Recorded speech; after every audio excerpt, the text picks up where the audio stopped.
Hello, Patriots.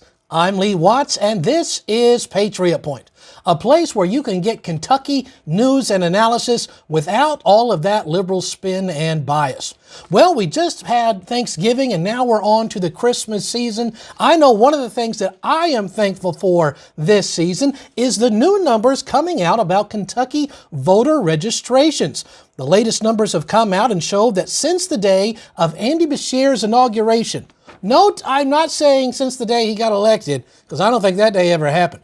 But since the day of Andy Beshear's inauguration, there has been a decrease in Democratic registered voters in Kentucky of more than 44,000 people. Wow, that is 44,000 people who used to be Democrats, but ever since Andy Beshear took office, they're like, I'm not even going to be associated with that. I'm switching my registration. And of course, the numbers for the Republicans have come out as well. Their numbers have increased by more than 113,000 new Kentucky registered Republicans since Andy Pandy took over. Just thought I'd throw that in there and give everybody a little head start on having some Christmas cheer. Now let's talk about some of the big news going on this week and how it reflects and will relate to things going on here in Kentucky. First of all, the trial has ended for Kyle Rittenhouse, and he has been declared not guilty. Praise the Lord, you still have the right for self-defense. The system did work.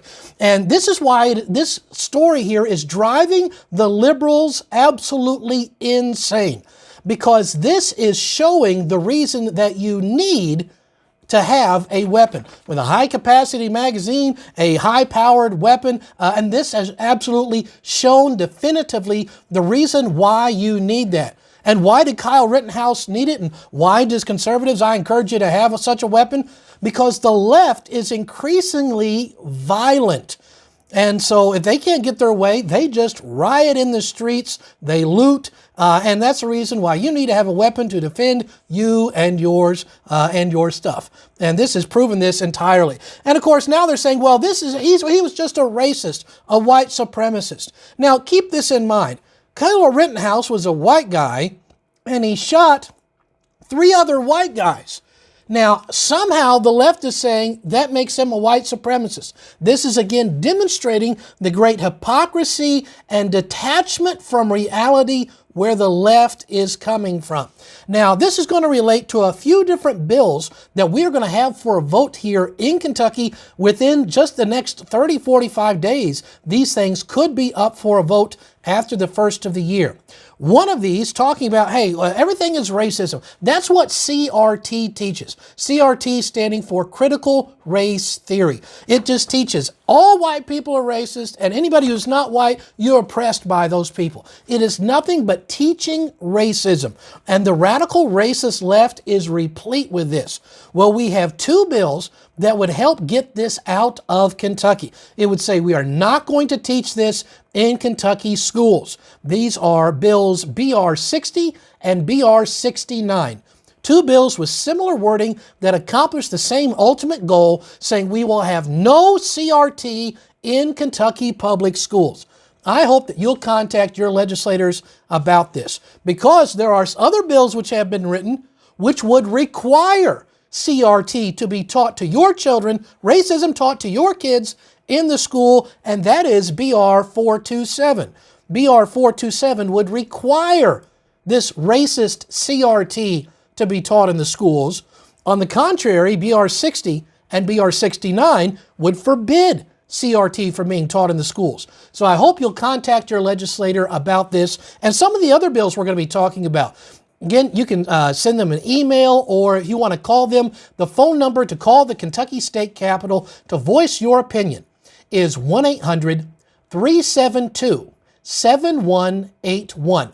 It's open Monday through Friday on normal business days, and let the person know, hey, I live in this area, I'm a registered voter, and I'm for or against whatever the thing you're calling about.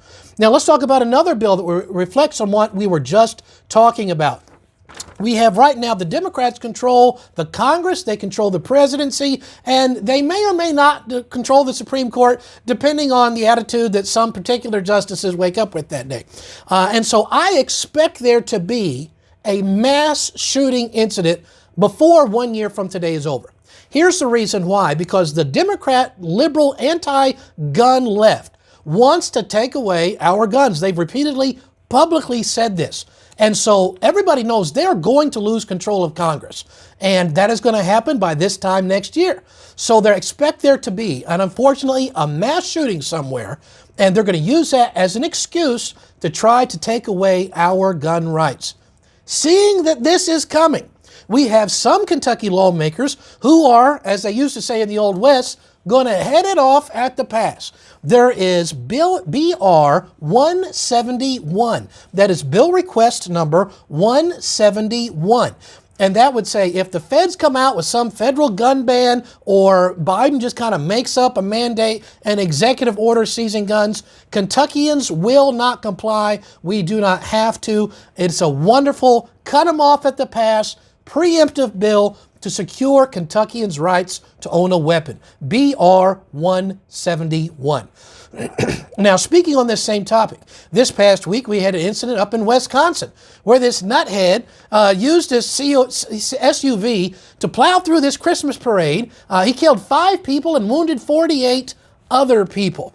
Now, hold on a second. How come we're not seeing any of these gun grab leftists come out and say, well, hey, an SUV was used to kill people, therefore we should ban SUVs?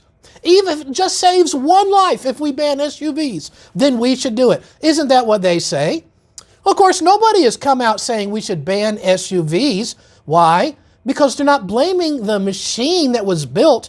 The fault lies with the individual who is driving it. How come none of these leftists are saying, hey, all you SUV makers, you've got blood on your hands? Nobody's come out and said such a ridiculous thing. Why? Because it's not the SUV manufacturers which made this decision to use the thing other than what it was designed to do. And yet this is the exact same arguments that the ultra-leftist liberals use anytime there's a shooting. They want to take away guns from law-abiding citizens. They want to blame the gun manufacturers, saying they have blood on their hands. And yet none of those things apply when it's still something that was used that killed people.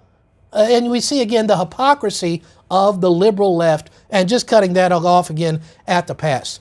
Now let's talk again about how this relates to things going on here in Kentucky.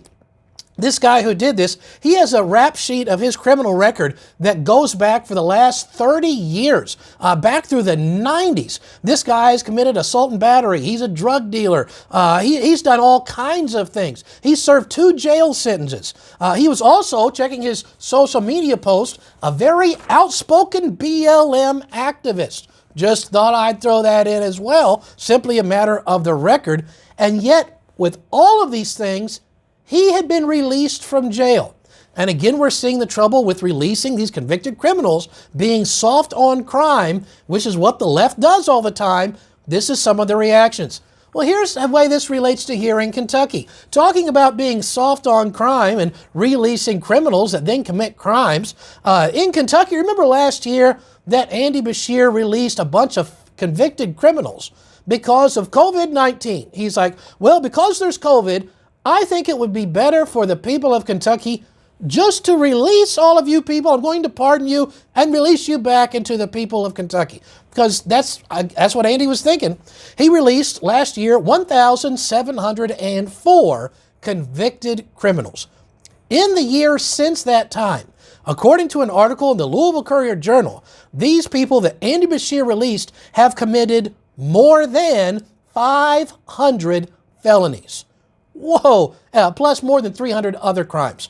These are 500 felonies that wouldn't have been committed against the people of Kentucky unless we had Andy Beshear just releasing all of them. Some people gave Matt Bevin a hard time for releasing some criminals at the end of his term. Well, Andy Beshear is going way beyond that. He's doing it in his first year, more than 1,700 of them. They're committing more than 500 felonies, and that's the problem that we get. Then he released them because of COVID.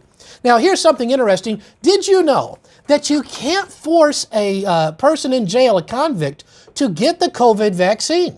Why? Well, that would be against their rights. They have the right to choose whether they want to inject something into their body or not. They still have that medical freedom over their body.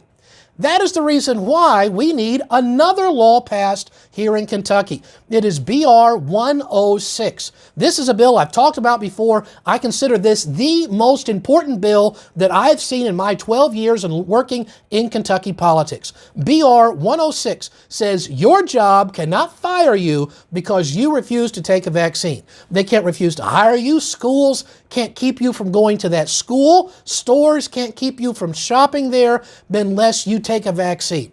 This is the ultimate defense of the people's rights. It's the right to keep their body under their own control, not somebody else's. There are those who will say, well, we shouldn't tell businesses what they can do. So you're going to allow the businesses then to fire people and take away their medical freedom. And so when you have the rights of the people that need protecting versus the rights of corporations, you know who should come first every time? The rights of the people should come first every single time. It is government's job to protect the rights of the people. It is not their job to protect the rights of corporations who want to exercise control over the people's bodies. Every single week. I had it happen last week. I've had it happen more than 3 times this week. People are writing me saying, Mr. Watts, I've worked for this company for 10, 20, 30 years, and they say if I don't give up my rights to this shot, they're going to fire me come the first of the year. I will lose my retirement that I've worked for 20 and 30 years. Everything that I've saved up for, no benefits, no retirement, no insurance, unless I give up my rights. This is wrong, and the people should be protected against corporate communism. I plead with you, contact your legislator. Find out where they stand on BR 106 that would put the people above the corporations. And if they don't want to do it, replace them with somebody who will. I'm Lee Watts, and I approve this message. Let's talk about a few other things going on here in the state. Remember here last month, there was that story that came out of Perry County and the city of Hazard, Kentucky. And they had over there at the local high school where they had boys coming out in drag and giving simulated lap dances and simulated strip teases to the different teachers and the principal there. Well, it turns out the principal is the one who organized all this. His name is David Mobilini, and he is the mayor of Hazard, Kentucky. So what happened to this guy who's like, hey, I'm the mayor and I'm the principal. I want to have these boys dress up, give me a simulated lap dance, give me a simulated striptease, and do it in front of everybody here at the school. So what happened to this guy for this incredibly horrible decision that he is making? I can't call it a lapse in judgment. There is a great gulf between a lapse in judgment and what this guy did. This isn't like a spur of the moment thing. This is something that had to be planned out days ahead of time. Well, it turns out that he has got a little post-it note of reprimand. Yes, they sent him a little note saying, you shouldn't have done that. And that's all that's happened to this guy. Should this guy be allowed to be in charge of where you send your kids to school? Where Kentuckians, hey, I'm going to trust you with my kid for all these hours a day, 5 days a week. No, and yet this is all that happened to this guy. If you're on the left, if you're a Democrat, you just seem to be able to get away with everything. So what can you do about it? I'll tell you exactly what you can do about it. And this is one of the reasons why I hope you watch Patriot Point, because they're not going to tell you this other stuff anywhere else. You can contact the Kentucky Board of Education and say, listen, I want this guy, a little note reprimanding him. No, this guy should not be allowed to work with Kentucky students. You can contact the Board of Education. The person to contact, here is their email. It is john.combs@hazard.kyschools.us. That's the point of contact over there in Hazard for the Board of Education. It is, again, john.combs@hazard.kyschools.us. And you let them know, hey, this is wrong, and I want there to be actual repercussions. Unless there is actual consequences and repercussions, nothing is going to change. That's the reason Andy Beshear, he broke all those laws last year, and he kept doing it throughout the year, and we had to get the courts to come in to stop him, even after laws had been passed. He was still doing it till we got the courts to stop him. You know why? There was no repercussions to him. He's still in office. Nothing happened to him. The worst thing that's going to happen is somebody says, you're not allowed to do that anymore. So what I want for Christmas this year, I hope everybody will click that little like button, subscribe, make sure that you maybe leave a comment that we can talk about things that you bring up in future episodes. And if you're out there doing your holiday shopping, I run a website which is called godandcountryministry.com. And you'll see here on the website we have different books I've written on theology. There's several different documentaries I produced on all kinds of topics that have to do with the Constitution, the Bill of Rights, the Second Amendment, lots of other topics. Then I've written some fiction books as well. A picture of really where America is at today and where she might wind up. So you can find all of those things at the store page of godandcountryministry.com. Well, that's about all the time that we have for this week's news. So until next week, I'm Lee Watts for Patriot Point, reminding you that liberty is not a spectator sport.